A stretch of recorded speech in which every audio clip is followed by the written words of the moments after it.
kenyataannya banyak yang dari D3 yang ambil S1 kemudian. Itu setelah mereka bekerja, mereka ambil S1.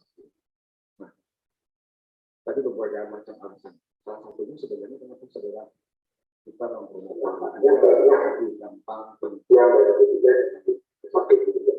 Itu setelah mereka bekerja, mereka ambil. Kenapa milih D3 itu? Ini beda ya.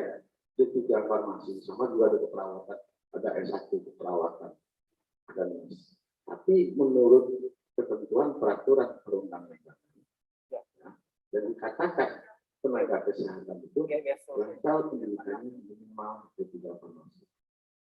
Lalu kenapa? Misalnya kenapa nggak S1? S1 kalau tidak lanjut ke apoteker, maka levelnya sama dengan saudara. Karena levelnya masuk level tenaga teknis kefarmasian. Jadi menurut undang-undang yang dikatakan tenaga teknis kefarmasian itu siapa? D3 farmasi, D3 analis farmasi dan makanan, termasuk di situ menurut undang-undang ya S1 farmasi, walaupun itu bukan. Kenyataannya kemudian sekarang kalau di zamannya PNS ya, formasi yang ada untuk PNS itu yang ada adalah untuk D3 farmasi dan untuk apoteker. S1 ada enggak? Kenapa S1 enggak ada? S1 itu dipersiapkan untuk menjadi apoteker. Jadi kalau saudara kita ambil rentang waktu ya dari S1 apoteker, S1 itu minimal butuh waktu 4 tahun.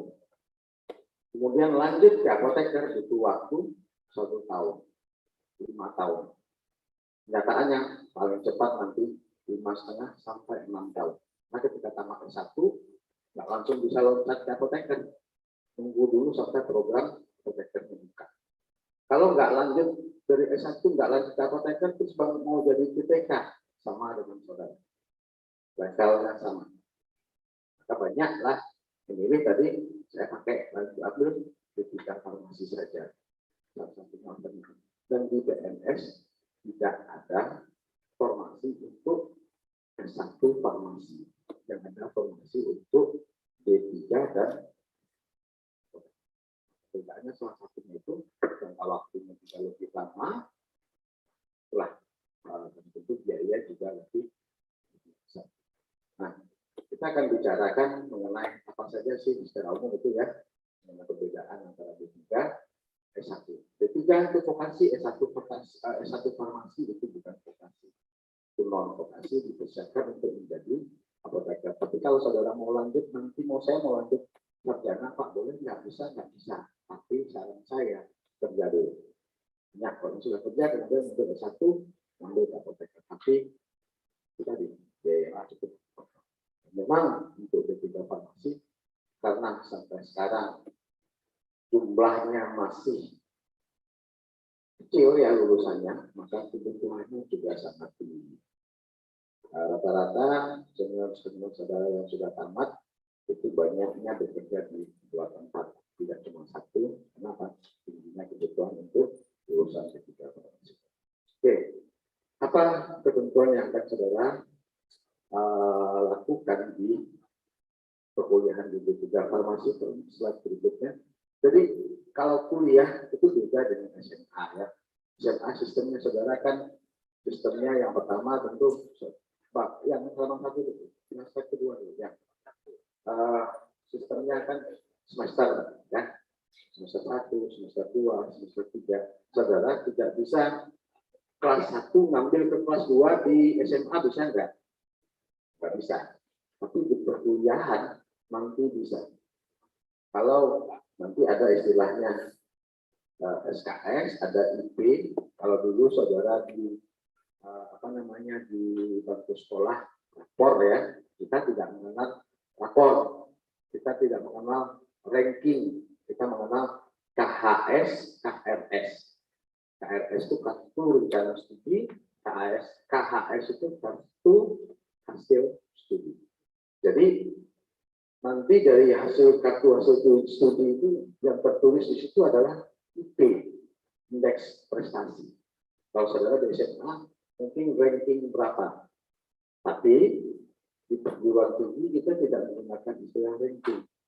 IP dan IPK.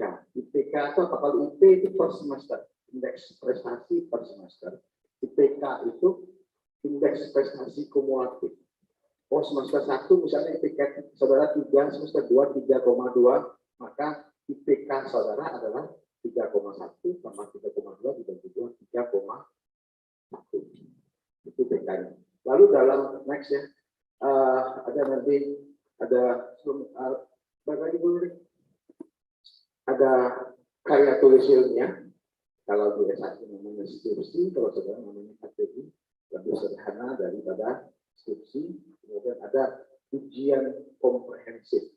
Ujian komprehensif itu menguji semua kemampuan saudara dari semester 1 sampai selesai. Lalu untuk nakes, untuk tenaga kesehatan nanti ada juga yang namanya uji kompetensi. Kalau uji komprehensif dilakukan di perguruan tinggi di kampus nantinya, pengujinya juga dari lokal kampus dosen saudara. Tapi kalau uji kompetensi nanti secara nasional. Nah, ada soal secara nasional, lalu saudara diuji, nanti baru keluar sertifikat kompetensi yang membuktikan bahwasanya saudara berhak bekerja sebagai tenaga teknis kefarmasian. Ada serkomnya nanti. Nanti nanti akan dijelaskan oleh dia. Kebetulan kalau untuk organisasi profesi untuk PJ Padang, semua pengurusnya berasal dari ketuanya dulu adalah dari Laman juga, sekarang ketuanya adalah Ibu Neti dan kebetulan saya. Nah, itu kompetensi. Jadi saudara nanti per semester itu saya kasih saja next week cukup panjang ya. Jadi beban SKS yang harus saudara ambil itu totalnya untuk D3 110 SKS. 110 SKS itu namanya SKS-nya. Mata kuliahnya berapa? Kisaran 60 mata kuliah.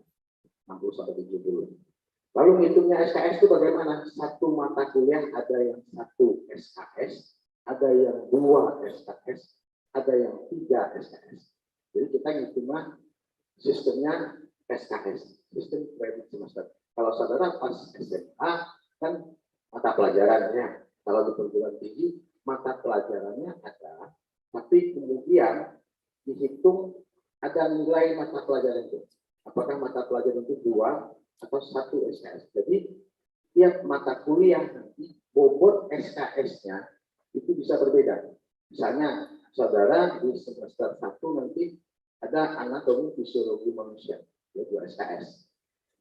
Ada nanti mungkin spesialis misalnya di semester 5, itu cuma 1 SKS. Nah, jadi ada perbedaan beban SKS setiap mata kuliah. Kemudian seorang mahasiswa minimal nanti boleh mengambil 12 SKS. Tapi untuk semester 1, saudara nanti mata kuliahnya akan sama, SKS-nya juga akan sama, sampai semester 2 juga seperti itu, mata kuliahnya sama, SKS-nya sama. Semester berikutnya nanti 3, 4, 5 itu bisa naik. Saudara semester 3 sama-sama dengan teman-temannya ini sekarang, tapi saudara kalau IPK-nya bagus nantinya, saudara bisa loncat ke atas. Lalu yang untuk SMK ya, karena SMK ada beberapa mata kuliah yang kita bisa konversikan nilainya. Yang SMK nanti bisa semester 1 dia bisa ngambil ke semester 3.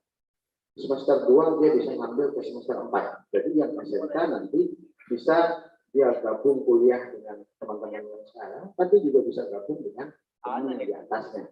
Karena ada beberapa mata kuliah yang sudah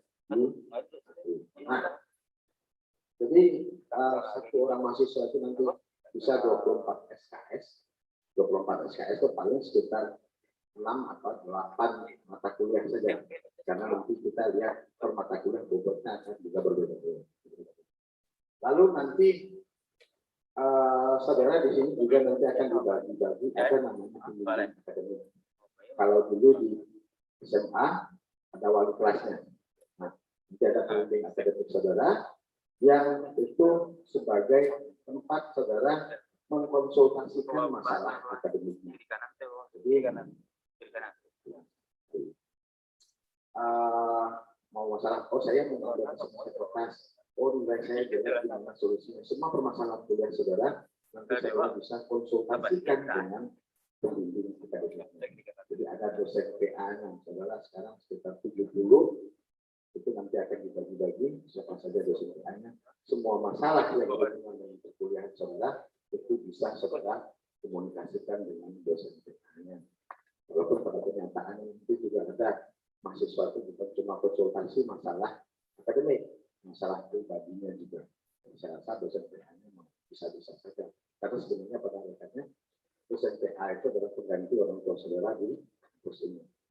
Masalah pacarnya juga dikonsultasikan dulu pernah ada. Sesuai dengan masalah dengan pacarnya dia dikonsultasikan dengan PA-nya. PA-nya bisa ngasih solusi yang terbaik. Oke, next. Nah, sebelumnya ini bagus. Oh iya, bisa ya.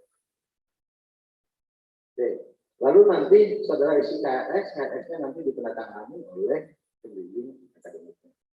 Besok saudara hanya akan mengisi KRS saja, perkuliahan akan kita mulai hari Senin. Sudah dapat host semua? Nah, belum. Nah, perkuliahan nanti akan kita mulai hari Senin, ketika intinya selesai hari ini, besok saudara mengisi KRS, lalu perkuliahan akan dimulai di hari Senin. Next kan? Jadi nanti di mata kuliah saudara itu ada kebagian-bagiannya, ada mata kuliah pengembangan kepribadian, ada keilmuan dan keterampilan, keahlian berkarya, perilaku berkarya, dan mata kuliah kehidupan bermasyarakat. Ini ada, jadi kita di perguruan tinggi itu walaupun ada jurusan-jurusannya, ada keahlian tertentunya, tapi nanti dari negara juga mewajibkan ada namanya mata kuliah wajib. Misalnya apa? Bahasa Indonesia, agama, Pancasila, kewarganegaraan, karena itu adalah amanat undang-undang, itu tetap akan ada di mata kuliah saudara. Walaupun mungkin dari SMP sampai dari SD mungkinnya saudara sudah belajar Pancasila ya, kewarganegaraan. Itu di perguruan tinggi itu juga mesti menjadi mata kuliah juga. Next. Nah, bagaimana kegiatannya? Perkuliahannya ada tatap muka, praktikum laboratorium, praktek lapangan, kemudian penelitian dan kegiatan akademik lainnya. Jadi mengenai ini memang tatap muka ya. Masalahnya ini 2 tahun kemarin, sampai sekarang pun kita terkena corona. Tapi perlu saudara ketahui sebenarnya kita di Akademi Farmasi berkomitmen melaksanakan perkuliahan itu secara saudara lebih memilih tatap muka pada daring kuliahnya. Kami di sini juga inginnya perkuliahan itu dilaksanakan secara tatap muka. Karena pertimbangannya daring itu kadang-kadang video nyala, saudara entah di mana-mana kan gitu ya. Belum lagi masalah kendala jaringan, masalah tambahan biaya guru kuota, sementara SPP-nya juga tetap ada. Nah, prinsipnya seperti itu. Tapi kalau memang negara memutuskan perkuliahannya di lockdown, mau tidak mau kita harus melakukan. Walaupun kami dalam berat hati untuk melakukan itu. Kemarin 2 tahun di Akbar itu cuma di Yayasan Minang ya, itu cuma yang PSBB pertama yang kita lockdownkan kampus. Terakhir PSBB pertama kita tetap buka.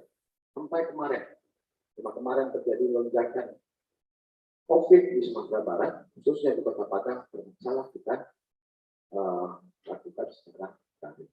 Itu tidak berapa kali pertemuan. Nah, kita sama punya kesamaan bahwasanya ingin perkuliahan ini dilaksanakan secara tatap muka, ya kan? Maka kami juga minta kerjasama saudara untuk menjaga dirinya dari corona.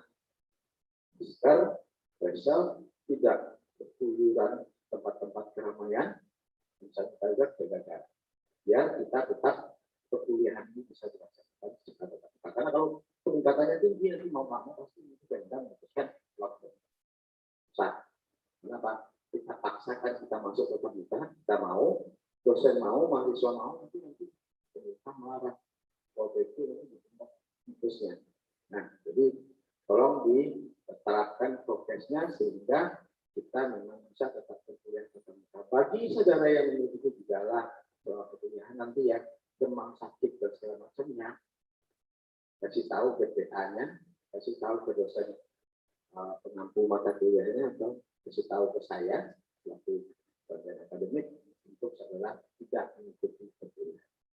Karena jangan sampai nanti saudara positif, saudara memiliki gejala, saudara masuk juga karena pengen tetap kuliah. Tapi imbasnya apa? Saudara menjelaskan ke teman-temannya. Ya, itu semua saudara kemarin ada yang nakal di belakang itu. Dia positif tapi nggak ngomong-ngomong. Untungnya yang keluar cuma satu. Lagi. Nggak boleh kayak gitu. Kalau memang satu sisi bagus saja, bagus saya mau kuliah saja. Tapi punya gejala, hasilnya positif, ya jangan masuk. Kalau rasanya memang hasilnya negatif, atau itu bukan corona, ya terapkan prokesnya. Tahu-tahu diri lah, jarak aja dari temannya, jangan gabung-gabung, biar tidak terjadi penularan. Nah, oke. Jadi selain tetap muka tadi, sebenarnya ada praktikum tentunya, dan di semester 5 nanti saudara ada PKL lapangan.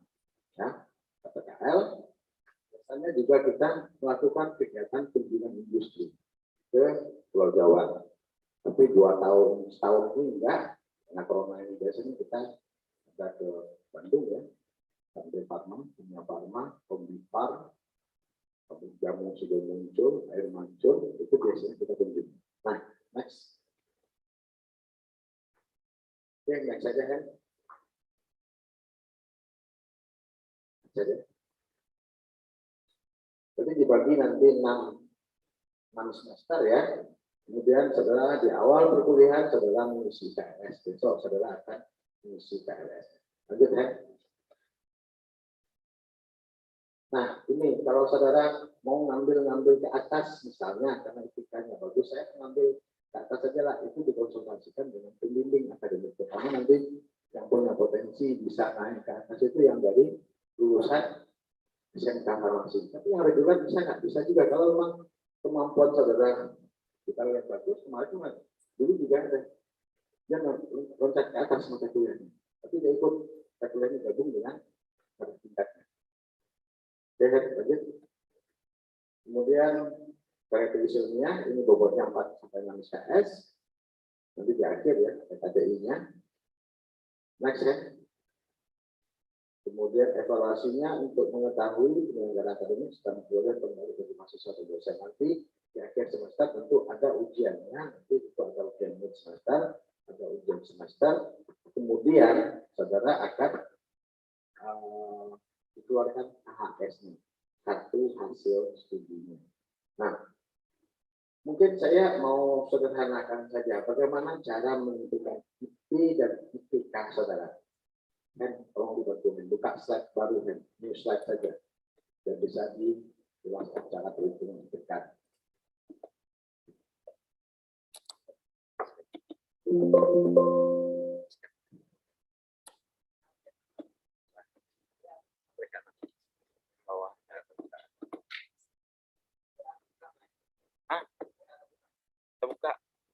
belum abang. Saya contohkan bagaimana saudara menghitung IP-nya. Nah, jadi tolong diketik langsung di situ ya. Misalnya semester 1, saudara mata kuliahnya anatomi fisiologi manusia, kita singkat dengan Anfisman. Ketik Anfisman. Anfisman bobotnya 2 SKS, ya. Oke. Lalu agama 2 SKS. 2 SKS juga. Lalu farmaseutika dasar 2 SKS.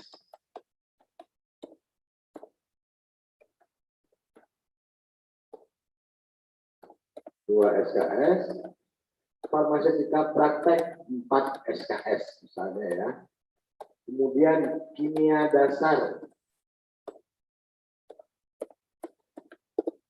nilainya dasar, misalnya ini adalah teori 1 SKS, praktek 2 SKS. T, nilai dasar teori 1 SKS, itu 1 SKS, praktek 2 SKS. Nah, bagaimana cara menghitung IP saudara nantinya? Nah, ini yang saudara isikan nanti di KRS. Misalnya ada berapa? 1, 2, 3, 6 mata kuliah. Bobot totalnya berapa SKS semua? 2 tambah 2, berapa semua totalnya? 11 ya. 11 SKS. Nah, sekarang bagaimana cara menghitung IPK saudara? Antisman misalnya 2 SKS itu kan tulis di sebelah 2 SKS nya. Nah, geser ke kanan dulu kan, sama ratakan kan, ya kanan terus, spasi terus. 2 SKS misalnya saudara dapat nilai B. Tulis B di situ kan, ke kiri dikit dulu kan. Jadi dulu, geser ke kiri kan, terus B, ya. Agama A, kalau agamanya B itu ya kebanggaannya. Nah, sampailah agama B kayak komunis saja saudara. Nah, informatika misalnya C. Nah, tulis berapa? Terserah Pak Hendi mau tulis berapa. Nah, itu nanti setelah saudara tulis KHS, nanti hasilnya akan seperti itu. Setelah saudara ujian, ada bobot penilaian itu berupa huruf. Ada A, B, C, D, E. Bahkan ada F nantinya. Tapi sebenarnya kita cuma pakai sampai E. E itu buat keterangan di bawah ya.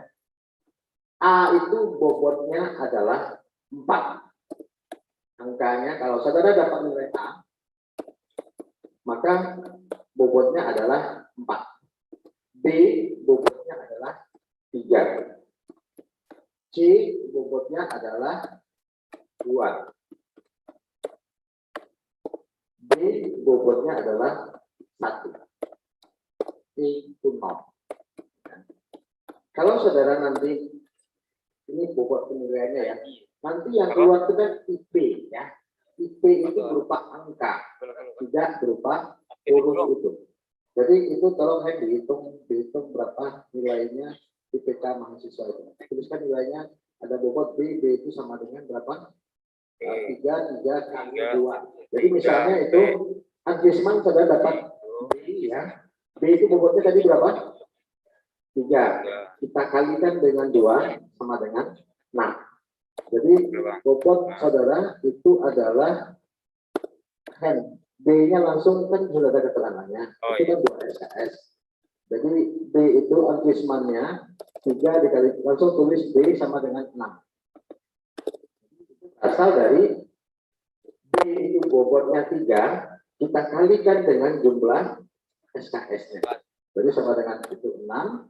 Terus itu A itu 4 kali 2, 8. Nah, coba dihitung, tolong dibantu dengan duit. Jadi nanti seperti itu, kita totalkan jumlahnya ke bawah, kita bagi dengan jumlah SKS. Dapat IPK saudara. Kalau saudara mau tamat, IPK tertinggi itu adalah 4. Summa kumlot itu di atas 3,75. Ada predikatnya namanya summa kumlot. IPK-nya di atas 3,75.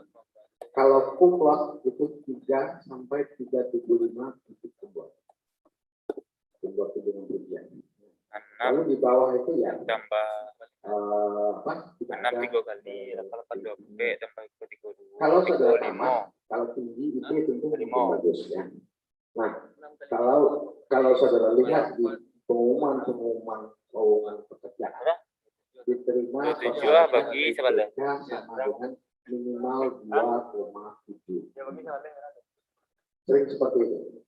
Untuk kadang-kadang sentimennya kayak gitu ya, orang-orang cari pekerjaan itu yang membutuhkan karyawan ditulis di 2,75 untuk lulusan PTN, 3 untuk lulusan swasta. Sudah tidak terima. Yang khawatir dan saudara nggak usah hingga saya kuliah di swasta. Banyak orang-orang yang kuliah di swasta sukses. Jadi sekarang sebenarnya dikotomi swasta negeri itu dikotomi sama sekarang itu kita memperlihatkan kemampuan kompetensi skill. Tidak orang tidak akan melihat saudara tingginya dari mana. Walaupun untuk mendongkrak itu memang perlu usaha.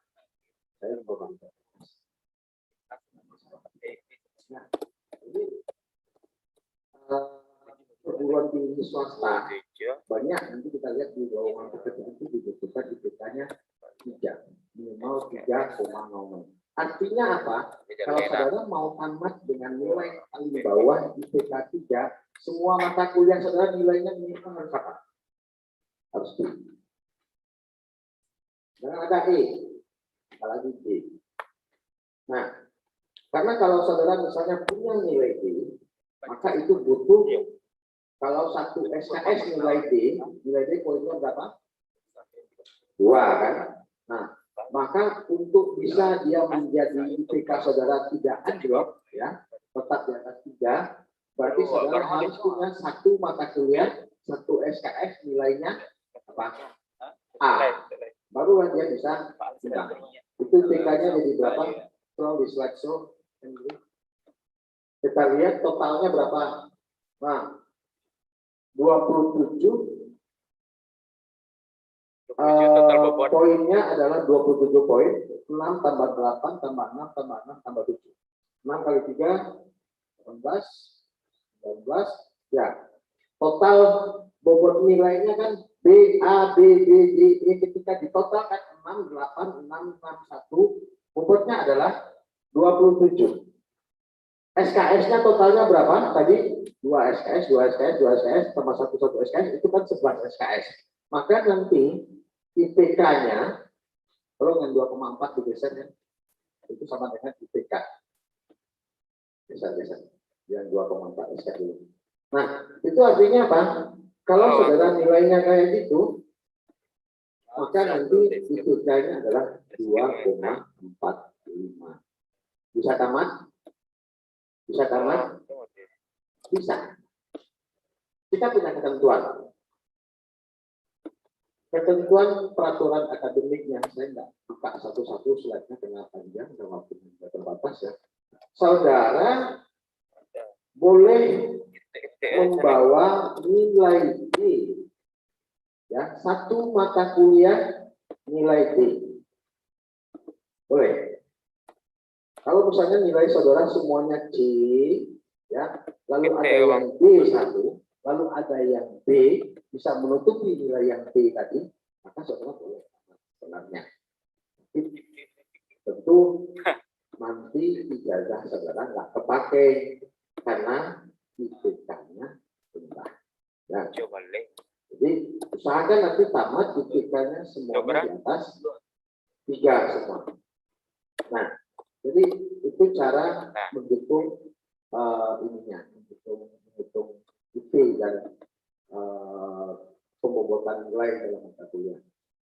Ada yang mau tanyakan dulu nggak mengenai hitung IP ini? Paham maksudnya? Jadi minimal saudara tiap mata kuliah harus nilai B. Jangan sampai ada nilai C, apalagi B atau E. Kalau pakai itu lalu kalau nilainya dapat seperti itu bagaimana? Ulang semester berikutnya atau mengambil semester pendek SD. Ya, nanti ada namanya semester pendek atau saudara reguler. Ulang saudara tingkat 1 ada dapat nilai D, nanti pas saudara tingkat 3 saudara ulang ke tingkat 1 untuk mata kuliah yang nilainya jelek tadi. Nah, lalu ini kan kita laksanakan selama 6 semester. Pada kondisi tertentu sebenarnya di situ ada nanti bisa saja ya. Ada kondisi yang membuat saudara, tapi tentu kami tidak mengharapkan ini terjadi. Membuat saudara harus berhenti kuliah sementara waktu. Bisa enggak? Bisa enggak? Bisa. Dan ada kondisi tertentu saudara cuti 1 semester. Itu boleh, tapi melapor lapor PPA, melapor ke bagian akademik, saudara akan dilaporkan cuti 1 semester. Konsekuensinya apa?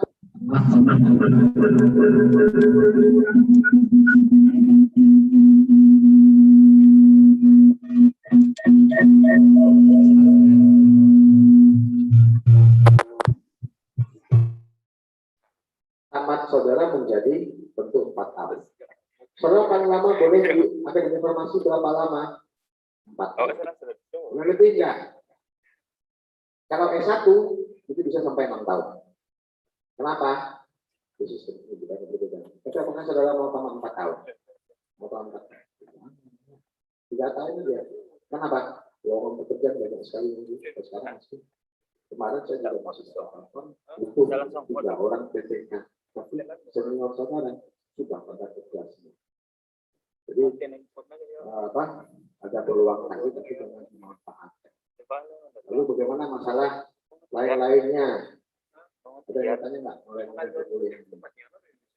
Ada yang berencana nikah sudah? Ada? Mbak, ya. Selesaikan dulu kuliahnya. Kerja dulu berbakti sama orang tua. Tapi jangan kelamaan lama-lama nikah. Tidak saya ditanya tua. Nah, bagaimana kalau itu terjadi? Ini konsekuensi yang mungkin terjadi, tapi kamu berharap itu saudara tidak ambil, ya. Boleh nikah nggak Pak? Kebelet ya, sudah boleh. Ya nggak boleh Pak? Amin. Nikah boleh? Amin. Kenapa nggak boleh amin? Karena nanti saudara berinteraksi dengan bahan kimia, nanti berpengaruh terhadap janinnya. Saya berharap nggak ada nih yang nikah muda. Usianya berapa sih rata-rata? Oh, usianya berapa? Nanti lah usia 23, 24. Jadi kalau kebeletnya nikah juga Pak nggak tahan lagi dengan nikah ya. Lapor tapi sama PA-nya ya. Lalu nanti itu tadi diperbolehkan tapi enggak. Ya. Paham ya konsekuensinya harus bukti. Dulu ada nggak ada. Ya bukti akhirnya tamat 4 tahun. Tapi kerja kok tamat. Suaminya juga dari yang cepat juga, istrinya juga dari Akbar juga. Sekarang kerja di rumah sakit, satu dari rumah sakit, satu kerja di cukup bisa mempunyai partner. Sukses juga. Tapi tentu saya berharap, ini saudara masih muda-muda, jangan tahun dulu ya. Oke, itu perhitungan mengenai jumlah SKS. Coba kembali ke slide yang tadi, apalagi yang kita ceritakan. Yang jelas mengenai ketentuan-ketentuan yang lain, Bu Neti sudah datang. Oh ya. Kalau kita di Akademi Farmasi Unggul Batang, ya, kekhasan kita ada. Jadi, bukan dengan Akademi Farmasi yang lain ataupun farmasi sekalipun kita punya kekhasan. Jadi kalau dulu mungkin yang dari SMK Farmasi ya, itu saudara SMK Farmasi juga. Nah, di SMK Farmasi diajari bikin apa? Bungkus-bungkus. Apa lagi? Apa lagi? Terus apa lagi?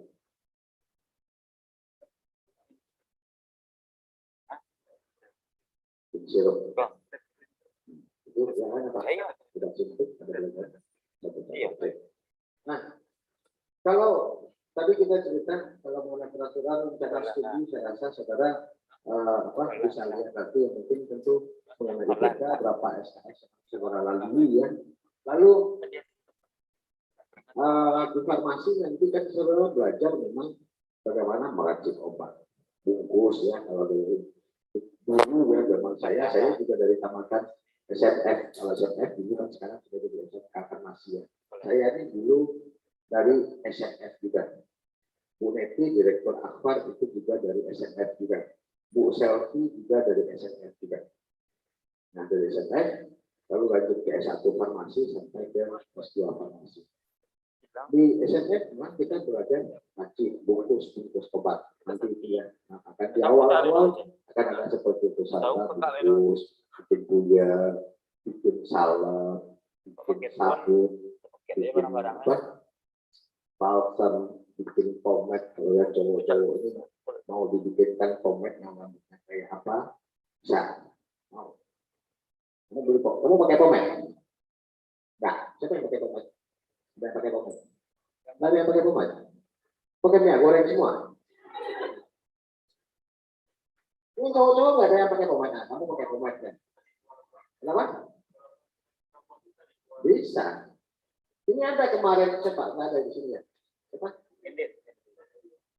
Kenapa? Ringga. Bisa kita kan nanti jajarkan bagaimana saudara dengan bahan batu sampai nanti pengurusan izin edarnya. Ini ada tingkat 3 kemarin, yang sekarang ini dia bikin pomade. Dari perusahaan orang yang dulu juga ada yang berani beli 1000 pieces, tapi malah dia kabur merantau jadi karyawan ya orang di Jawa Barat kan. Ini sayang juga. Kenapa? Dia bikin produknya itu disukai. Jadi kalau mau saya katakan lulusan farmasi nganggur itu sebenarnya milih nganggur, malas kerja. Mungkin tujuannya saya pengen nganggur dulu. Maka menikmati masa-masa menjadi pengangguran. Kenapa? Tidak pantas seorang farmasi, apalagi tamatan D3 farmasi menjadi pengangguran. Banyak loh yang bisa kita. Dan jangan juga selalu kamu masih bermimpi jadi PNS. Ada yang pengen jadi PNS berapa orang? Coba angkat tangan yang pengen jadi PNS. Tangan kanan dong. Iya, kanan. Cuma berapa orang yang jadi PNS? Jujur aja nggak apa-apa. Berapa orang yang jadi PNS? Nah, termasuk yang Bang Hen atau Bang Erik kalau mau angkat tangan juga silakan. Nah, berapa orang nih?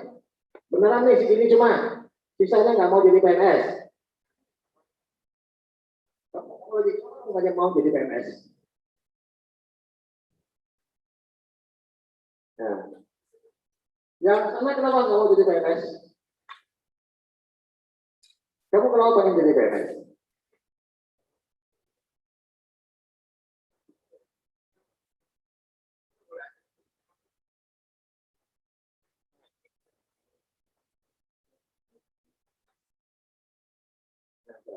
Sebenarnya orang belum mau jadi PNS itu cuma karena ada jaminan. Kan cuma jaminan saja. Tapi kalau generasi saudara, ya, cita-citanya masih jadi PNS, itu saudara aktor, jadul banget. Itu kalau seumuran saya, kira-kira umur saya berapa? Umur saya kira-kira berapa? Astagfirullah, kayaknya dapat mimpi gitu. Masa saya dibilang umur 50? Kalau zaman saya itu mikir lulus jadi PNS. Zaman kamu itu jangan masa kamu kalah dengan anak saya. Anak saya umur 6 tahun dia pengen jadi YouTuber. Iya, nggak mau jadi YouTuber. Kenapa nggak mau jadi YouTuber? Nggak mau jadi YouTuber. Tapi prinsipnya apa? Bukan masalah mau jadi PNS atau tidak. Tapi saudara harus punya keahlian, punya kemampuan yang nanti itu dapat saudara gunakan untuk menghasilkan tentu finansial. Gitu. Ya, kalau masih dicita-citakan di PNS itu nggak punya takdir ya. Jangan dicita-citakan cita-cita jadi PNS. Setiap tahun cuma nunggu PNS buka, nggak lulus, nunggu lagi setahun lagi. Menikmati masa-masa saya memilih jadi pengangguran. Ada yang saya tidak. Apalagi orang-orang farmasi. Banyak nanti usaha yang dapat saya lakukan. Lalu tadi saya tanyakan kenapa ada bikin-bikin segala macam. Ada informasi tentang pemanfaatan punya kita sangat tersendiri. Yang sampai saat ini mungkin kita boleh berbangga. Belum ada S1 farmasi, belum ada D3 farmasi di Sumatera Barat, bahkan sepertinya di Sumatera atau mungkin di Indonesia yang melakukan praktikum IV admixture dan handling ketotoksik. Itu cuma kita. Pertanyaan kita saya sudah semua kan ya. Karena kita melaksanakan perkuliahan kita harus punya ciri khas. Demikian juga nanti saudara tamat kuliah, saudara kuliah di sini, saudara harus tunjukkan ada kemampuan khusus yang saudara punya.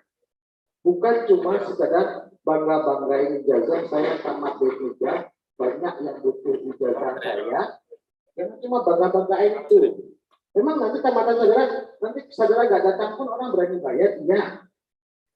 Tapi jangan saudara mencari pekerjaan cuma dengan membanggakan ijazah yang saudara miliki.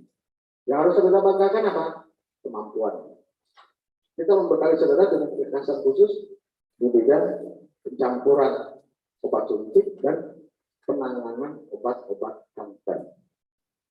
Karena perkembangan kefarmasian sekarang, kalau dulu ya ternyata kurikulumnya yang SMK atau SMF masih belum bergeser ya. Karena kayak bikin figure, bikin salad, itu kan profesi itu sebenarnya sudah digantikan oleh musik. Bikin figure sekarang sudah ada alat yang kita jalan sendiri, dia udah terbungkus-bungkus sendiri. Nah, kemampuan sekarang itu adalah, yang dibutuhkan itu adalah kemampuan di bidang farmasi klinisnya. Salah satunya sekarang itu setiap rumah sakit minta lulusan itu kompeten di bidang handling cytotoxic dan UV admixture, dan itu hanya kita yang punya. Kita selain punya enggak? Belum. Nggak tahu kalau mau ngirim. Ada ini belum datang. Cuman saja belum. Cuman saja mau mengikuti praktikum model yang dilakukan di tanah. Bapak kita melatih saudara nanti handling mencampur obat suntik kayak apa, menangani obat-obat kanker dengan cara seperti apa. Nah itu kekhasan kita.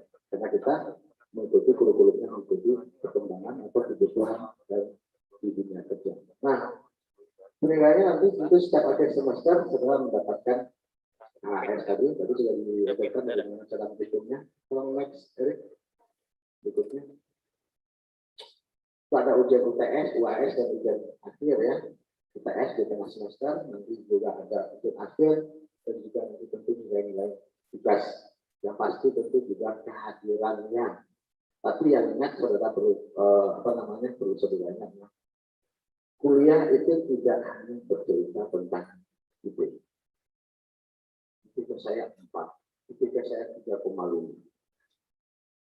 Manusia, orang itu kalau pengen sukses, dia ada hard skill dan soft skill. Hard skill saudara dari perkuliahan. Tapi banyak orang IPK-nya bagus, tapi dia tidak sukses di dunia kerja. Kira-kira kenapa?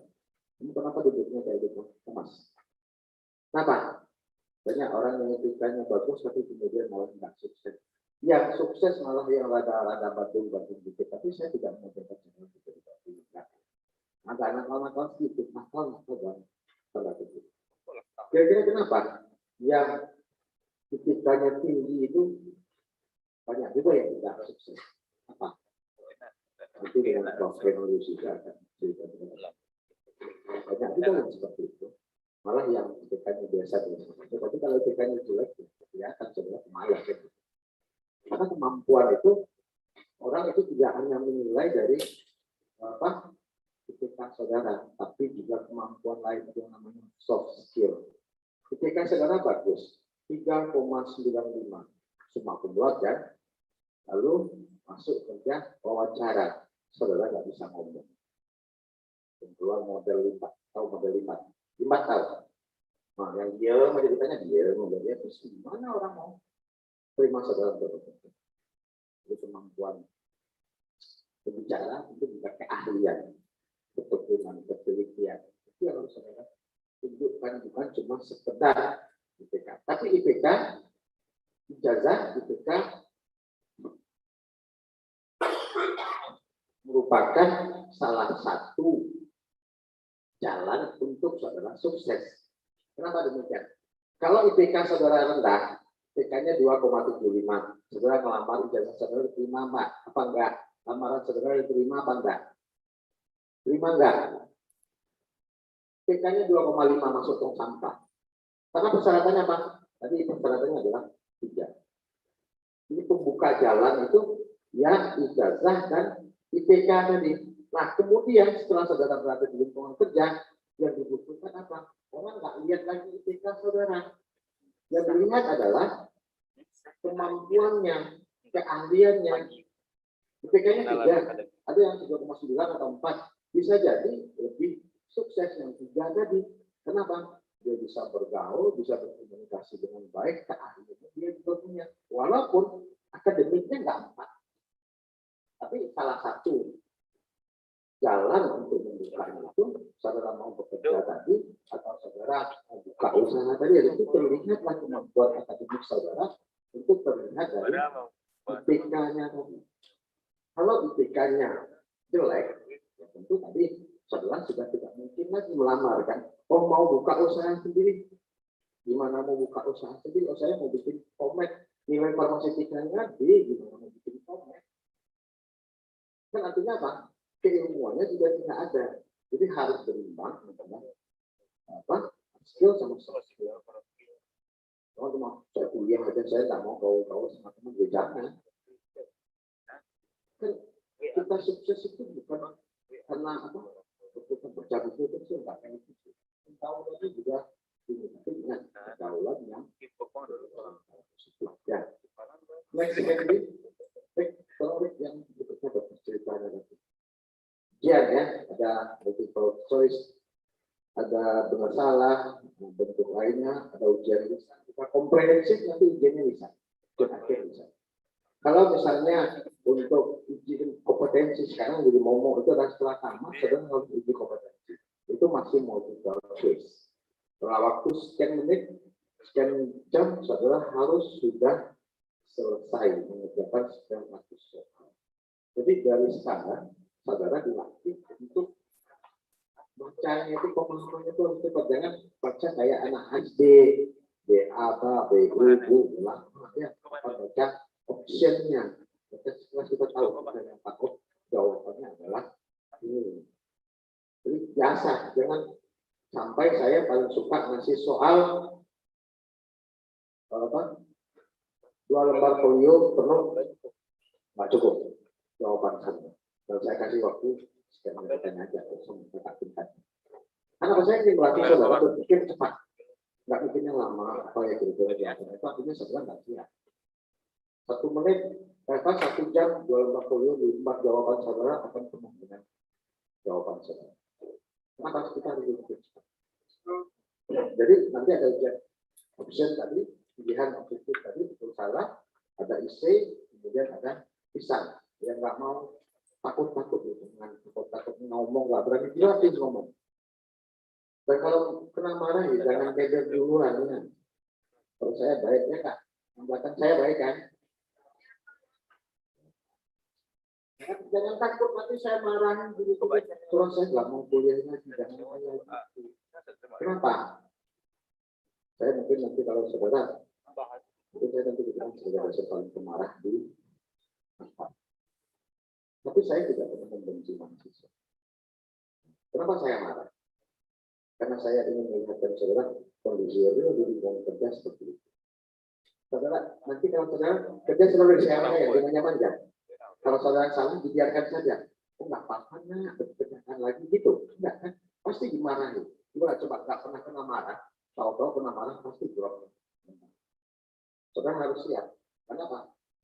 Dunia luar itu kejam. Dunia kerja itu kejam. Saudara bekerja nanti di bagian marketing, di bagian distributor obat. Akhir bulan yang keluar adalah bahasa-bahasa kebenaran. Itu kejam. Jadi siapkan mentalnya. Kalau ketemu dosen yang dosen pasti akan punya tipe berbeda-beda. Ada yang dipakainya keras, ada yang lembut sekali. Ya. Masing-masing tipenya akan berbeda-beda. Tapi saudara harus bisa menyesuaikan diri. Karena coba bagian dari saudara untuk menghadapi lingkungan luar. Jadi kalau saudara cuma ini saja apa namanya, wah kena marah sedikit langsung nangis lagi ke papa mamanya, susah. Sampai kapan orang tua saudara selalu ada untuk saudara? Pertanyaannya gitu kan. Mau pengen dimanja-manja? Sampai kapan orang tua saudara akan selalu? Nggak mungkin. Terus saudara harus siap mental. Oke, next. Pesanan kuliah ada praktikum ya, ada kuliah, praktikum, ada nilai dan ada ketika tulisannya. Next. Jadi ada nilai nanti akhir semester.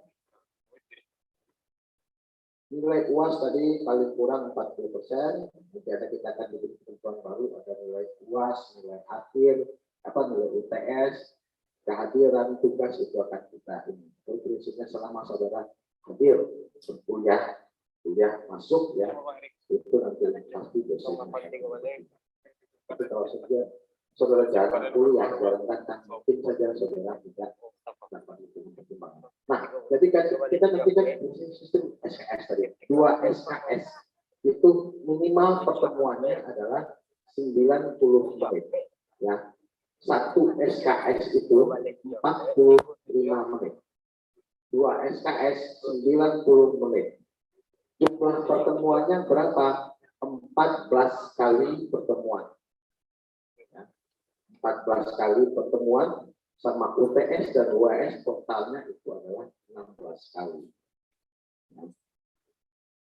Kalau saudara sakit dan segala macam, bagaimana? Boleh tidak masuk, minimal saudara harus 80% pertemuannya.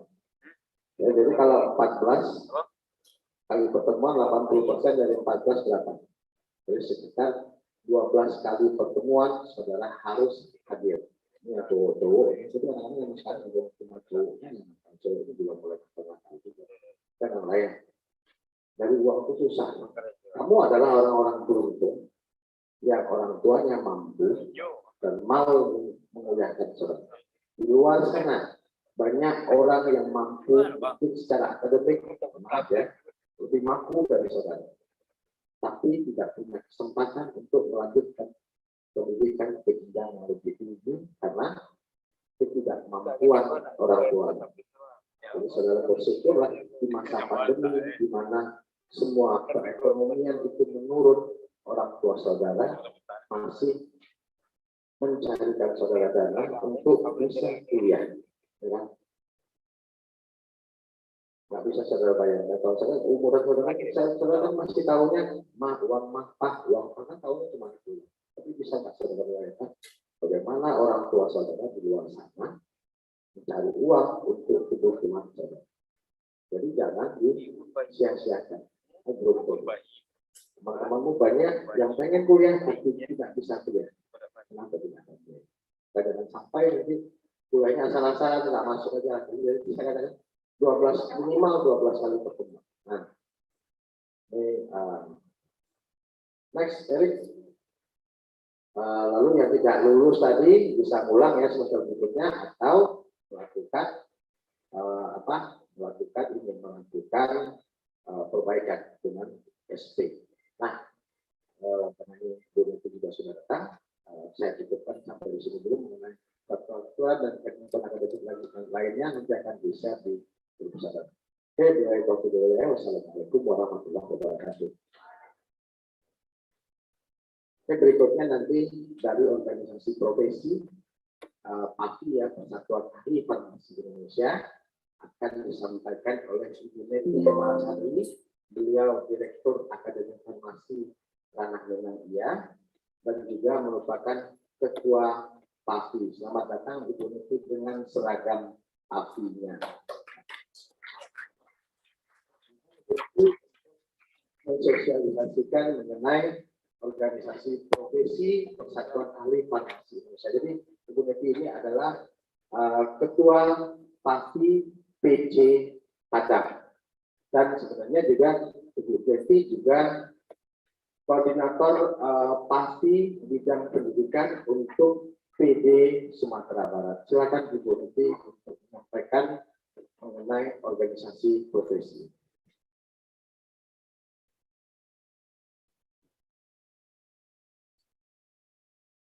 Assalamualaikum warahmatullahi wabarakatuh.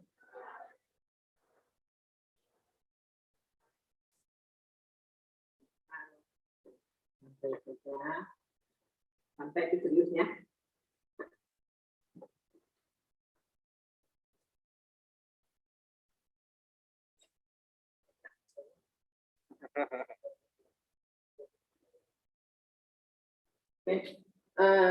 Baiklah, saya berdiri di sini bukan sebagai bukan sebagai institusi, tapi saya di sini sekarang sebagai saya mewakili PAPI Kota Padang. Dan saya ini merupakan seragam dari PAPI Kota Padang. PAPI Indonesia. Nah, apa itu PAPI? PAPI Persatuan Ahli Farmasi. Jadi, saudara nanti lulus di bidang farmasi, kemudian uji kompetensi, dapat sertifikat kompetensi, itu mendaftar di PAPI. Di PAPI untuk Persatuan Ahli Farmasi. Nah, PAPI merupakan profesi, organisasi profesi. Apa itu profesi? Itu pekerjaan yang dilakukan sebagai kegiatan pokok untuk menghasilkan nafkah hidup dan yang mengandalkan suatu keahlian. Bentuk profesi bukan pekerjaan. Jalan di pasar profesi bukan itu pekerjaan. Profesi, nah itu yang mempunyai keahlian. Istilah profesi adalah suatu hal yang berkaitan dengan jenis pekerjaan yang sangat dipengaruhi oleh pendidikan dan keahlian. Jadi profesi ini di samping keahlian yang ada pendidikan yang formal, pendidikan formal, kemudian dengan ditambahnya keahlian.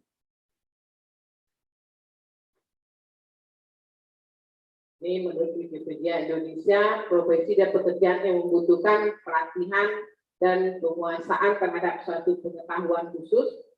Kemudian ada lagi suatu profesi biasanya memiliki asosiasi profesi.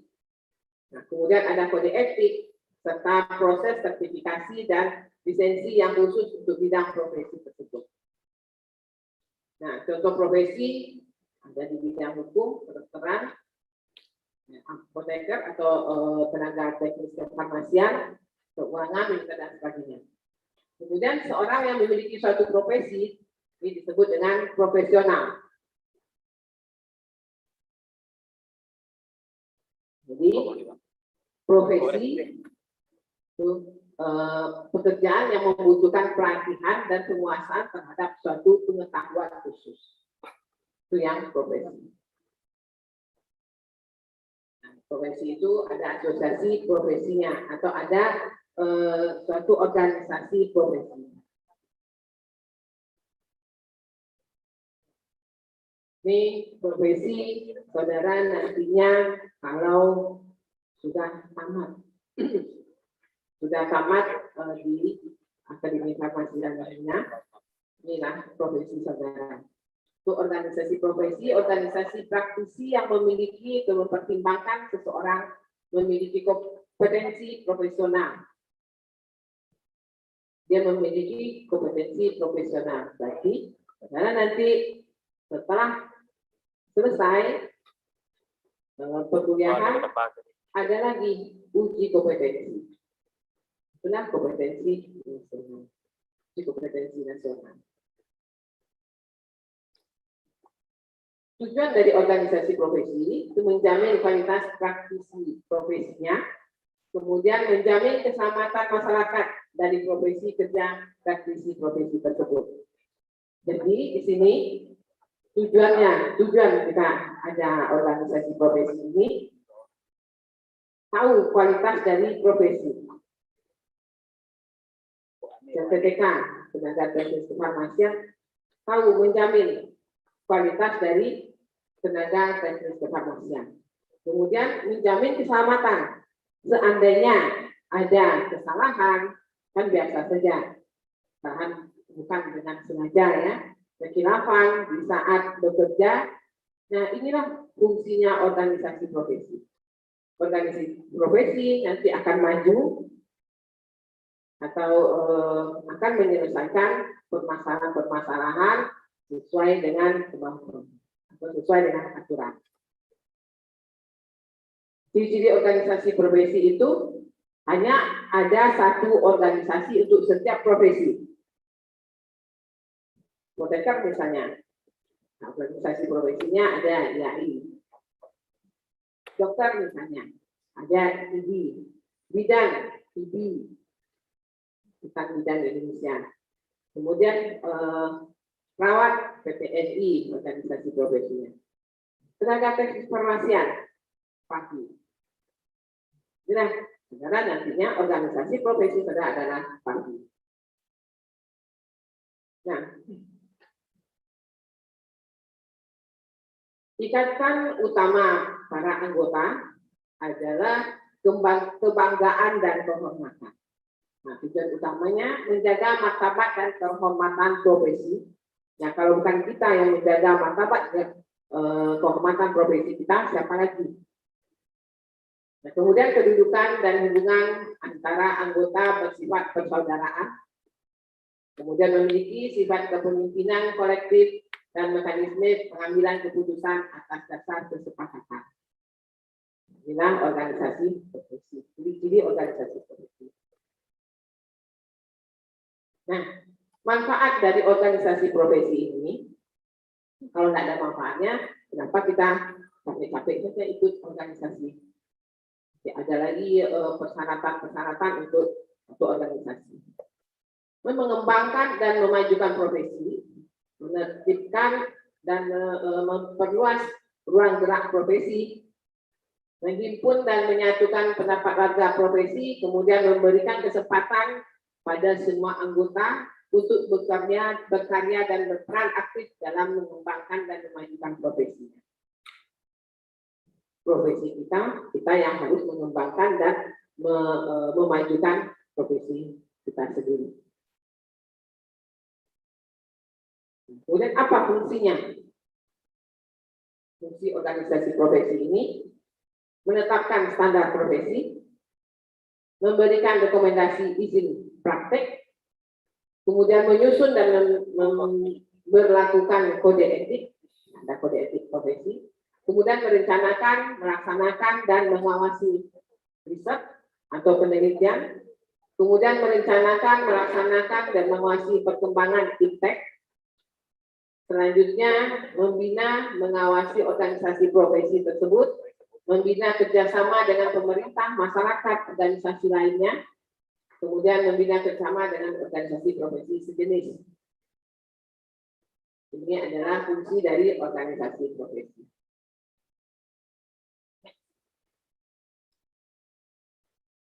Nah, ini ada sejarah, tapi kita masuk ke organisasi profesi kita sendiri. Organisasi profesi kita adalah PAPI. PAPI itu punya sejarah. PAPI itu bukan hanya berdiri begitu saja. PAPI itu berdiri pada tanggal 13 Februari 1946 di Hotel Merdeka Yogyakarta. Jadi PAPI, Persatuan Ahli Farmasi, itu sudah lama sekali, lebih lama dari organisasi apoteker. Karena dulu yang apoteker, asisten, namanya kan asisten apoteker dulu ya. Sekarang sudah menjadi tenaga teknis kefarmasian. Nah, itu bergabung dalam satu organisasi adalah PAPI. Nah, makanya PAPI itu Persatuan Ahli Farmasi Indonesia namanya. Nah, ini berdiri pada 13 Februari 1946 di Hotel Merdeka Yogyakarta. Nah, anggotanya beberapa asisten apoteker juga, dan ada beberapa apoteker. Dan saat itu mungkin apoteker baru 1 atau 2 orang. Kemudian mengusahakan pengadaan obat-obatan yang dibutuhkan. Nah, dokter ada organisasinya, perawat ada organisasinya, bidan ada organisasinya. Jadi Kan yang bagian obat-obatan itu membuat organisasi sendiri yang namanya PAFI, Satuan Ahli Farmasi. Nah, di sini mengusahakan pengadaan obat-obatan yang dibutuhkan karena di saat itu baru merdeka, Indonesia baru merdeka. Kemudian juga menyelamatkan obat-obat dan mesin-mesin yang berada di pabrik Manggarai. Waktu zaman penjajahan masih ada pabrik obat, kemudian ada obat-obatan yang ditinggalkan penjajah. Nah, itulah organisasi profesi PAFI ini yang menyelamatkan obat-obatan tersebut. Nah, di zaman Jepang sudah ada, tapi belum sudah ada pembuatan bahan baku, misalnya kalsium klorid dan sebagainya. Masuk dengan Filipinanya. Nah, ini di zaman Jepang itu belum ada lagi organisasi, belum ada lagi PAFI. Dan setelah Indonesia merdeka itu dibentuklah suatu organisasi mengenai obat-obatan. Ya, dulu itu mengenai obat-obatan belum ada dipisah-pisahkan.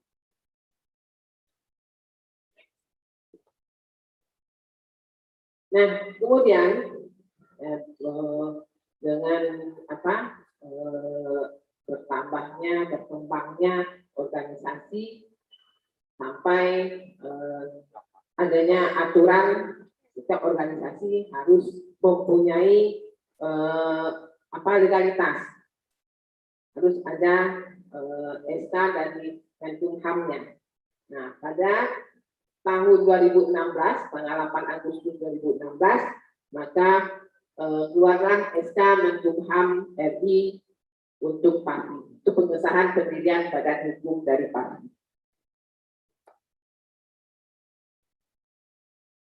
Jadi PAFI dan undang-undang ya di sini organisasi profesi ini juga masuk ke dalam undang-undang. Ya, Undang-Undang 36/2014. Nah, setiap nakes hanya dapat membentuk satu OP untuk organisasi profesi, wadah untuk meningkatkan dan atau mengembangkan pengetahuan dan keterampilan martabat dan etika profesi nakes. Pasal 44 registrasi itu memiliki sertifikat kompetensi. Jadi PAFI ini sudah ada pada hukumnya, gagal bukannya organisasi yang tidak legal ya, maka diakui diakui nasional dan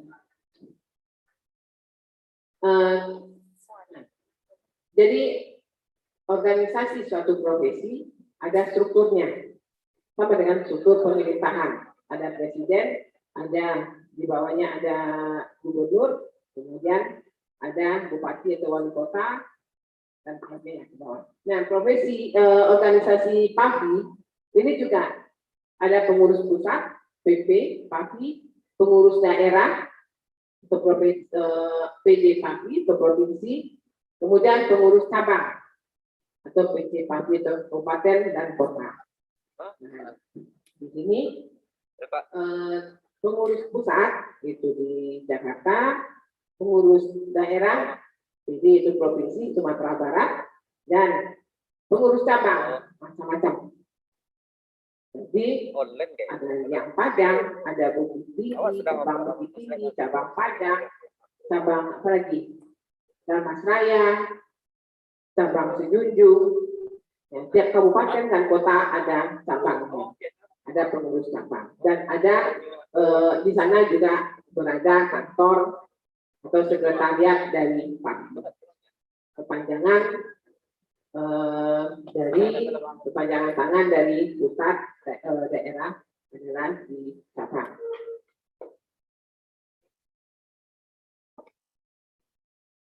Nah, ini susunan organisasi.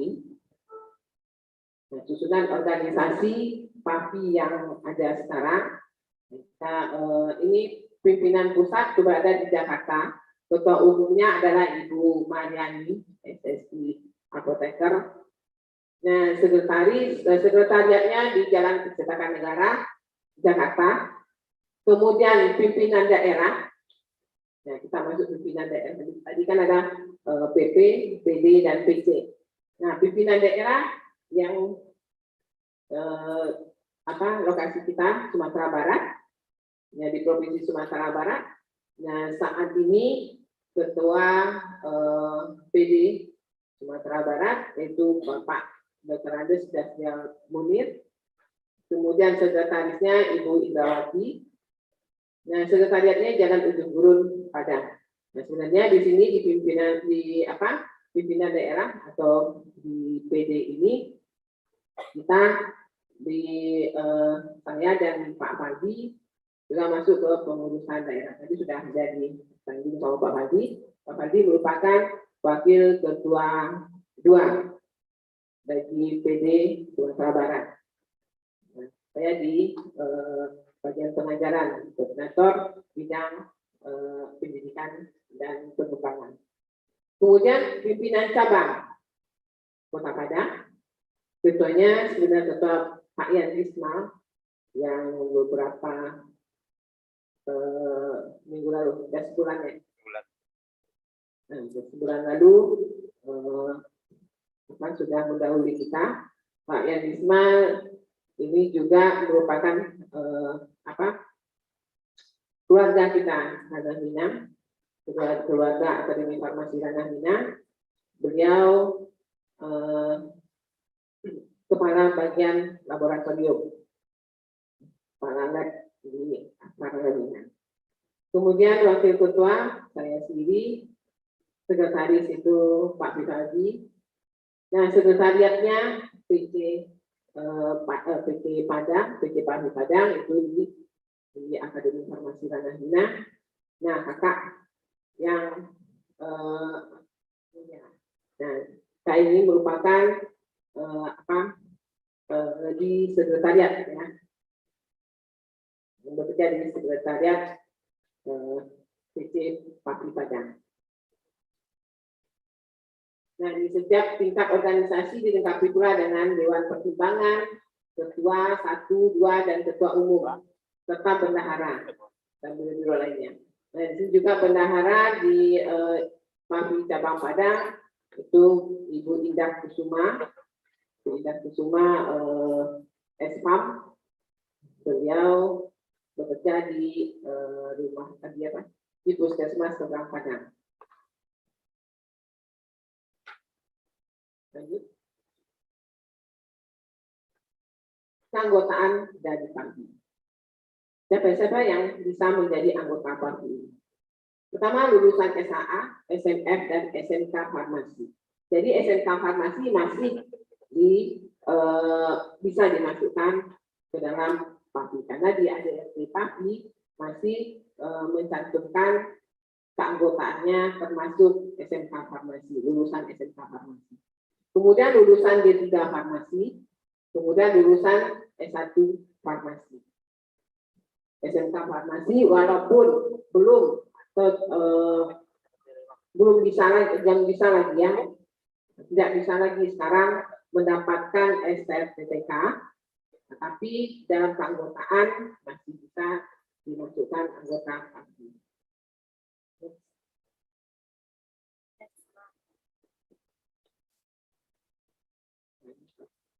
Nah, kewajiban anggota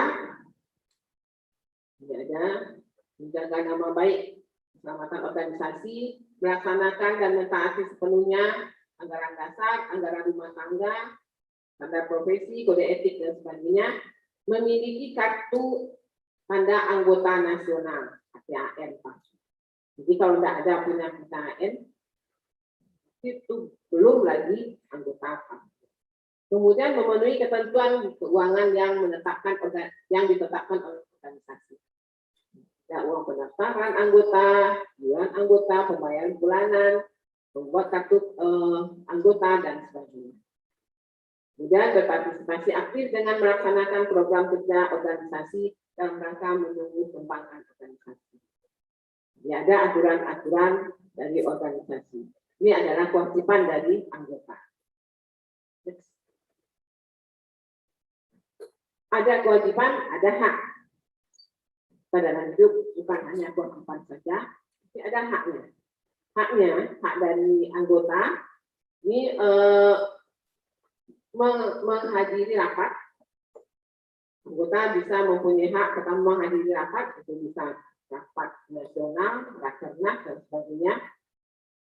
Kemudian berbicara dalam rapat, dipilih sebagai pengurus, membela diri, kemudian mendapatkan perlindungan, pembelaan, pelatihan, dan bimbingan dari organisasi. Saya bilang tadi, kalau seandainya ada kesalahan atau ada kesilapan anggota, dan di sini anggota mempunyai hak untuk mendapatkan perlindungan dan pembelaan dari organisasi. Kemudian memperoleh peraturan yang sama dari organisasi, mengeluarkan pendapat, mengajukan usulan, saran untuk kepentingan organisasi, kemudian memperoleh penghargaan atau jasa terhadap organisasi. Ini adalah hak anggota.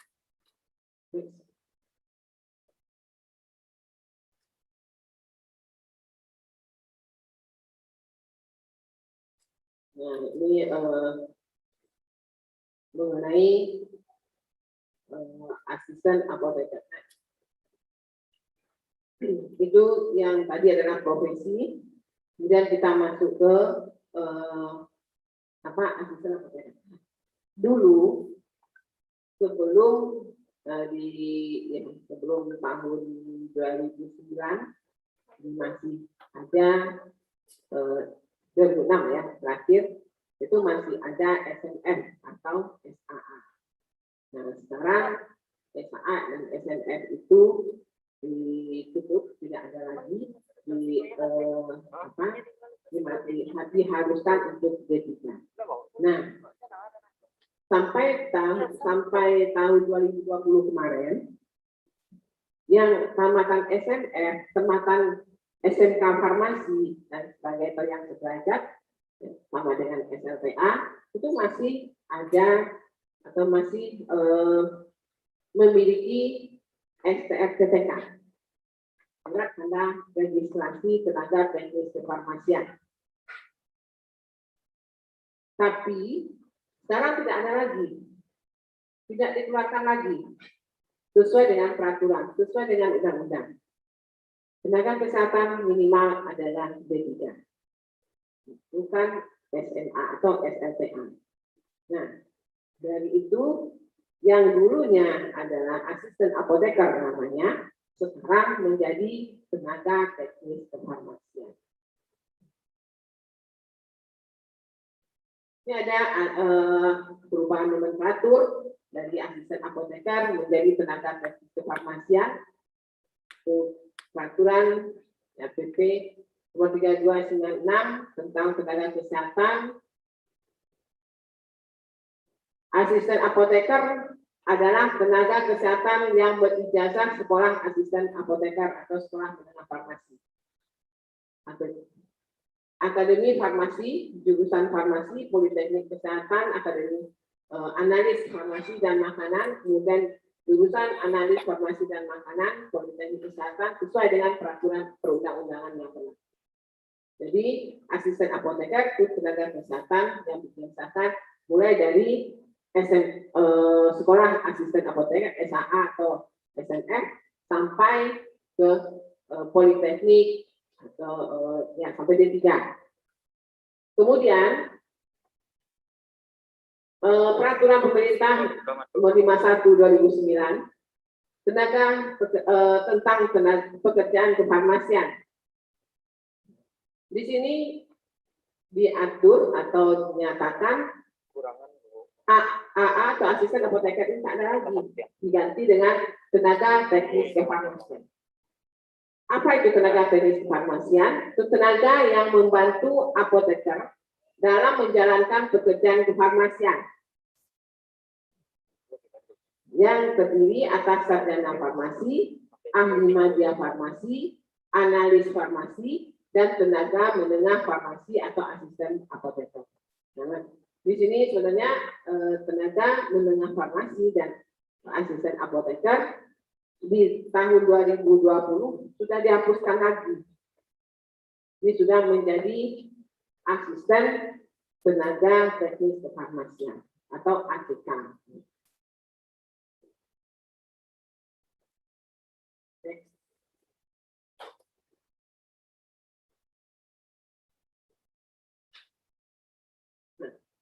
Ini tenaga farmasi sebagai tenaga kesehatan, pasal 11 ayat 6. Jenis tenaga kesehatan yang termasuk dalam kelompok tenaga kefarmasian sebagaimana dimaksud pada ayat 1 huruf A terdiri atas apoteker dan tenaga teknis kefarmasian. Nah, pada Dinakes ada yang tenaga kefarmasian itu ada dua, apoteker dan tenaga teknis kefarmasian. Ya. Tenaga teknis kefarmasian itu siapa saja? Itu sarjana farmasi, ahli magister farmasi, analis farmasi. Jadi tenaga menengah farmasi atau asisten itu merupakan asisten dari tenaga teknis kefarmasian. Nah, jadi sebenarnya nanti tamat ada yang mempunyai asisten lagi. Jadi tamat jadi tenaga farmasian yang tamatan SMK farmasi merupakan asisten dari negara atau asisten dari tenaga teknis farmasi.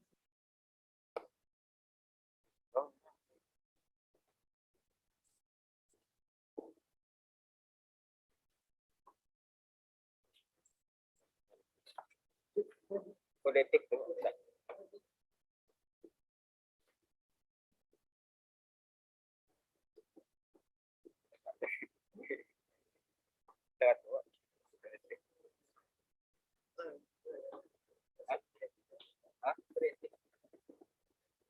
Lihat bu, ibu slide-nya canggih nama. Awak berang nggak kalau kayak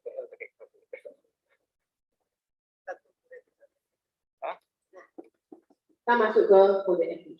Tadi sudah ada profesinya, kemudian apa maksud dengan profesi, kemudian apa itu tenaga teknis kefarmasian dan mana asalnya tenaga teknis kefarmasian ini. Nah, kemudian kode etik. Apa itu kode etik? Kode yaitu tanda-tanda atau simbol-simbol yang merupakan tulisan, gambar atau benda yang disepakati untuk maksud tertentu. Kalau kode etik itu norma atau azas yang diterima oleh suatu kelompok tertentu sebagai landasan tingkah laku sehari-hari di masyarakat maupun di tempat. Ini merupakan kode. Kita melihat, oh, ini apa? Tenaga teknis kefarmasian. Ini juga merupakan kode. Kenapa kode? Baju ini masalahnya tidak mungkin dipakai oleh sembarangan orang. Ini apa? Padi. Ini tenaga teknis kefarmasian. Apoteker, ini bajunya. Ini ada lagi bajunya. Dan juga masuk pinnya. Masuk juga saudara. Jasa pemaker. Itu beda-beda. Pakai jasa pemaker coklat. Ketika kakak-kakaknya, oh ini mahasiswa atau di farmasi. Ada nampak nanti ada yang hijau dengan lambang warna hitamnya. Oh ini perawat.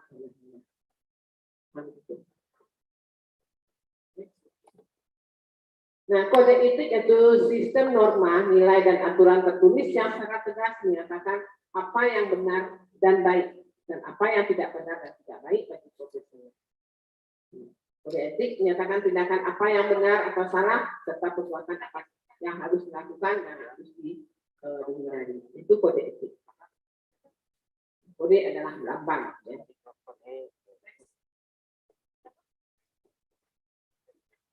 Apa tujuan dari kode etik ini? Agar profesional memberikan layanan sebaik-baiknya kepada masyarakat kepada masyarakat penggunanya. Kemudian agar masyarakat pengguna berlindung dari tindakan yang tidak profesional. Kode etik misalnya. Kan banyak, oh ini sudah melanggar kode etiknya. Siapa yang membuat kode etik? Itu adalah organisasi itu sendiri. Kode etik profesi itu aturan atau ketentuan tertulis yang disepakati di dalam menjalankan suatu profesi. Jadi tenaga teknis kefarmasian mempunyai kode etik. Ada aturan tertulis yang disepakati di dalam menjalankan suatu profesi. Umumnya dikeluarkan oleh asosiasi atau organisasi tertentu. Jadi organisasi kita sendiri yang mengeluarkan. Kemudian, next. Tujuan kode etik profesi menjunjung tinggi martabat profesi. Yang kedua, menjaga dan memelihara kesejahteraan para anggota, meningkatkan pengabdian pada para anggota profesi, kemudian meningkatkan mutu profesi, meningkatkan mutu organisasi profesi, meningkatkan layanan di atas keuntungan pribadi, mempunyai organisasi profesional yang kuat dan terjalin erat, dan menentukan suatu standar tersendiri. Jadi tujuan dari kode etik ini tidak lain dan tidak bukan adalah untuk meningkatkan martabat dari profesi, untuk menjaga memelihara kesejahteraan anggota. Ya, semuanya untuk kesejahteraan, martabat dan mutu dari profesi itu sendiri.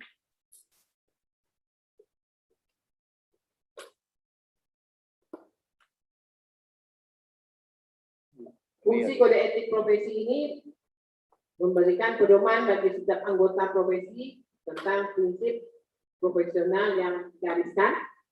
Kemudian juga merupakan sarana kontrol sosial bagi masyarakat atas profesi yang bersangkutan, mencegah campur tangan pihak di luar organisasi profesi tentang hubungan etika dalam keanggotaan profesi. Makanya ada fungsi dari kode etik sendiri.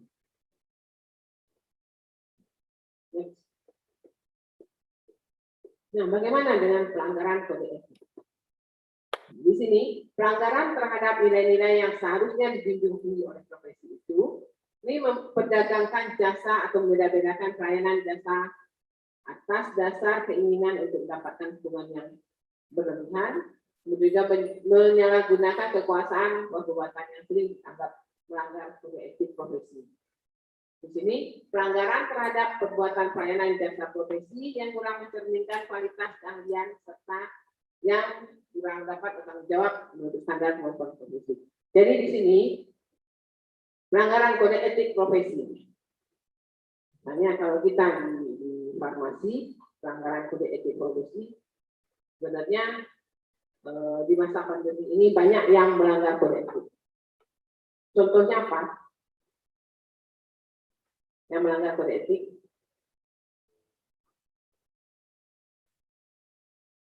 Masker. Pernah beli masker 10.001? Pernah enggak? Pernah. Pernah membeli hand sanitizer ratusan ribu? Pernah.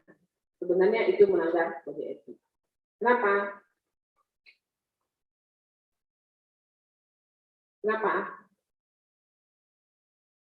Dengan itu tadi apa? Memperdagangkan jasa atau membeda-bedakan pelayanan jasa atau jasa keinginan untuk mendapatkan keuntungan yang berlebihan. Tidak boleh melanggar kode etik.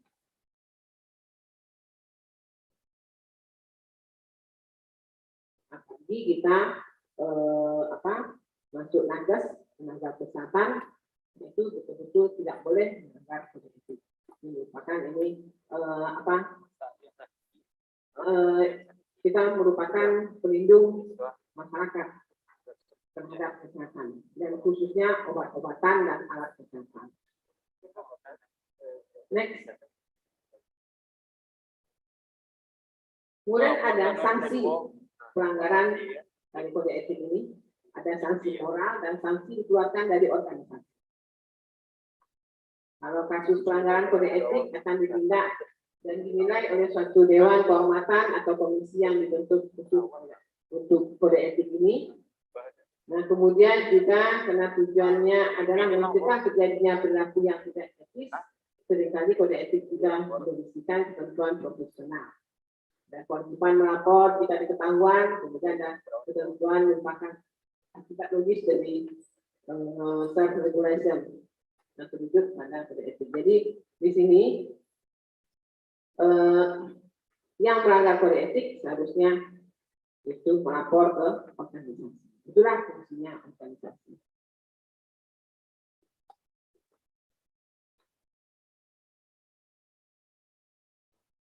Nah, tadi kode etik jangan ada loncat-loncatan ya.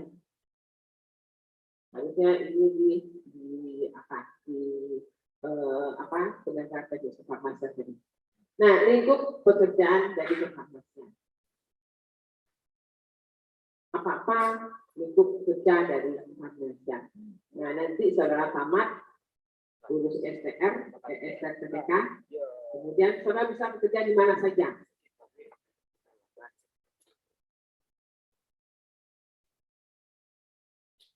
Nah, pertama saudara bisa di pembuatan produksi obat atau kosmetik, alat kesehatan, ada bagian pengemasan, ada bagian distribusi. Nah, kemudian ya itu tempatnya. Pembuatan atau industri, kemudian pengemasan, distribusi. Kemudian ini di bagian bagian teknologinya. Bagian pelayanan beda lagi. Pelayanan bisa di rumah sakit, bisa di apotek, bisa di klinik dan sebagainya. Ini merupakan di industri atau di bagian teknologi. Nah, di mana saja? Di bahan baku atau bahan baku yang di sini bisa sebagai penanggung jawabnya, alat dan sarana, formula bentuk dosis dari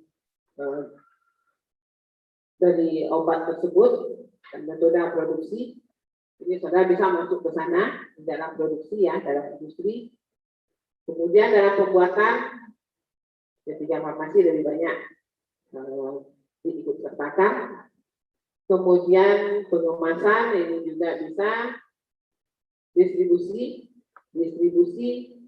itu bisa di medrep dan sebagainya. Itu merupakan penanggung jawabnya adalah tenaga teknis kefarmasian atau D3.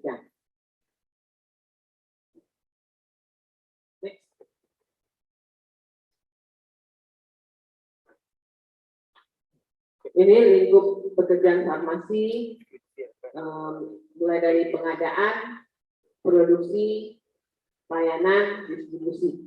Ini tenaga kefarmasian.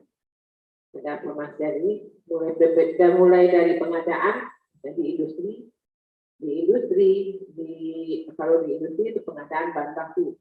Kalau di rumah sakit, di puskesmas, di klinik dan sebagainya itu pengadaan obat. Pengadaan obat-obat yang dibutuhkan di rumah sakit itu tenaga teknis kefarmasian ada diikutsertakan atau di puskesmas. Kemudian pelayanan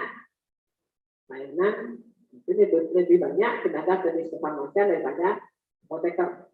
Apoteker hanya mengkoordinir koordinasi saja, sementara tenaga teknis kefarmasian itu yang mengerjakan pelayanan. Ya, mungkin di suatu rumah sakit atau apotek, satu apoteker itu tenaga teknis kefarmasiannya 4 sampai 5. Nah, itulah perbandingan lapangan kerja antara tenaga teknis kefarmasian dan apoteker.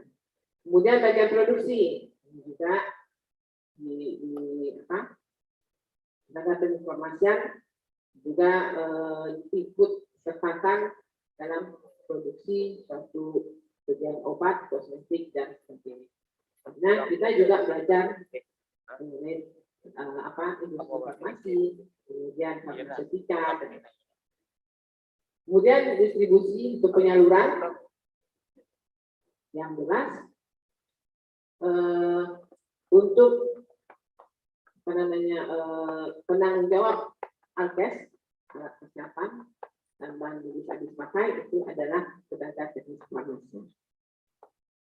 Ini dengan jawab. Kemudian di obat-obatan, kalau yang masih obat bebas terbatas itu bisa tenaga teknis farmasi.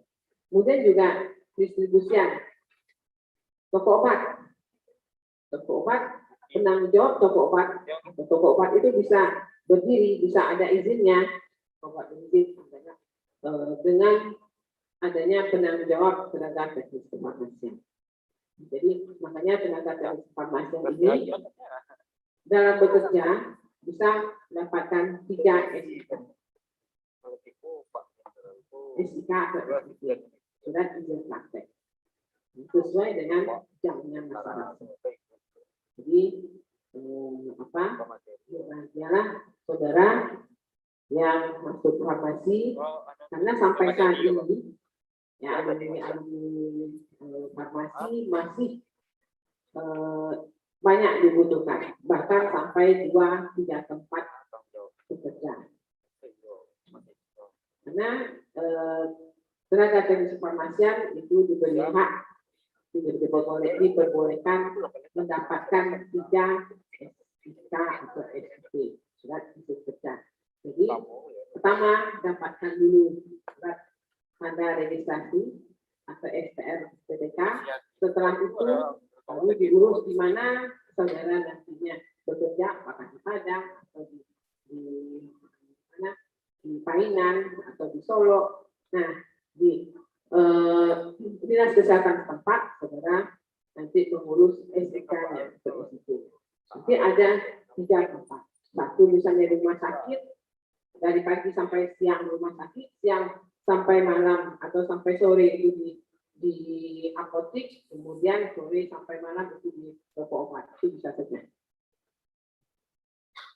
Nah, kemudian standar mutu setiap tenaga teknis kefarmasian ini harus memenuhi persyaratan administrasi, memiliki ijazah, sudah jelas ya. Kemudian memiliki surat tanda registrasi apoteker atau STR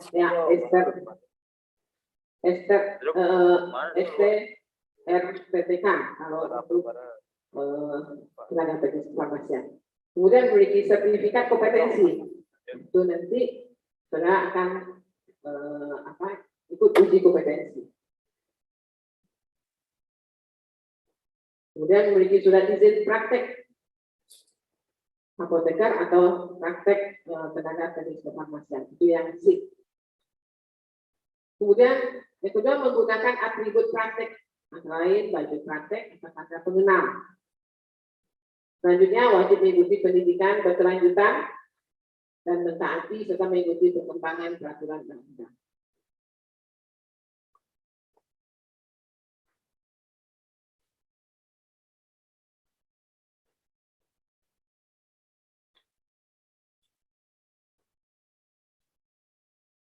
Jadi ini kegiatan standar kefarmasian, pengelolaan sediaan farmasi. Jadi tenaga teknis kefarmasian ini serta pekerjaan teknis dapat dilimpahkan kepada TDK. Kemudian pelayanan farmasi klinis ini juga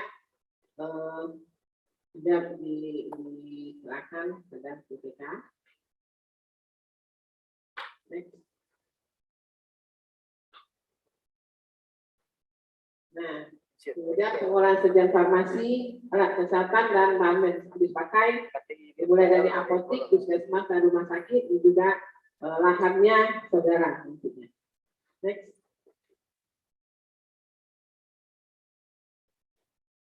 Next. Lanjut.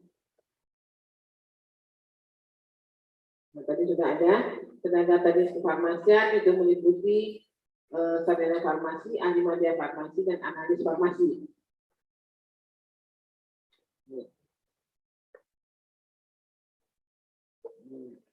Registrasi,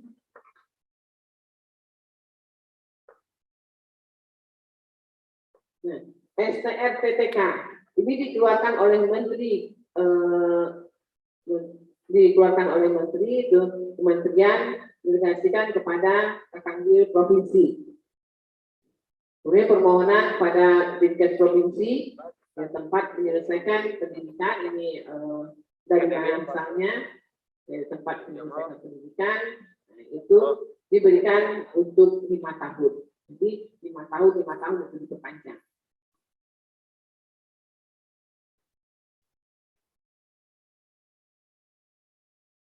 Master berarti 5 tahun.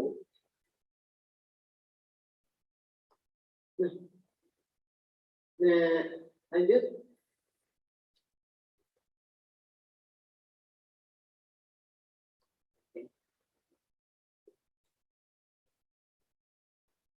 Oke, nah, mungkin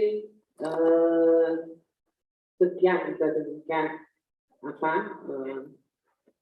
presentasi atau pengenalan tentang organisasi profesi.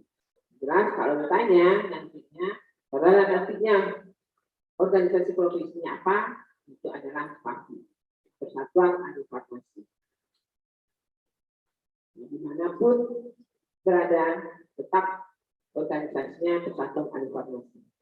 Nanti kalau sudah menjadi anggota PAFI, itu dapat kartu tanda anggota yang berlaku se-Indonesia. Walaupun saudara mencetaknya di Padang atau pengajuannya di Padang sebagai anggota, itu tetap berlaku se-Indonesia. Sama dengan KTP, itu berlaku se-Indonesia. Jadi saudara dapat mengajukan di Padang, nanti bekerjanya di Kalimantan, tetap juga itu yang dipakai. Yang bedakan adalah SIK-nya.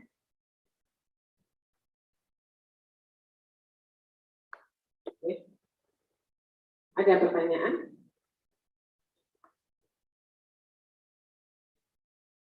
Ada pertanyaan? Ada? Oke. Kalau tidak ada, saya anggap sudah memahami semuanya.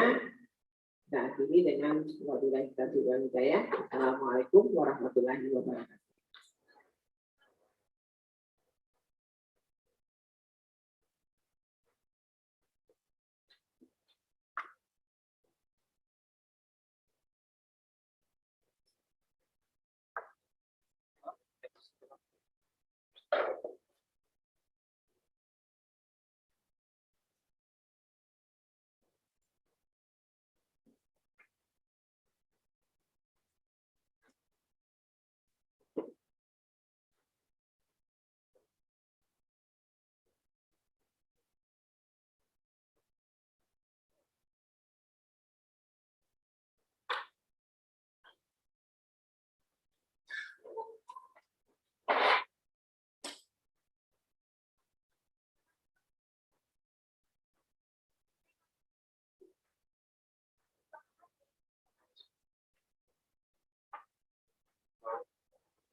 Bantulah dia.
Betul belum ada yang makan? Siapa yang belum makan? Cuma satu orang yang belum makan. Siapa yang belum makan?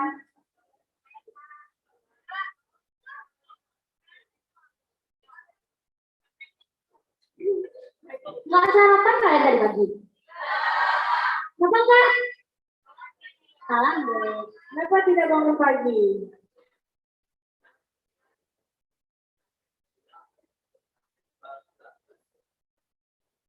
Saparia. Yang mau ke WC dulu.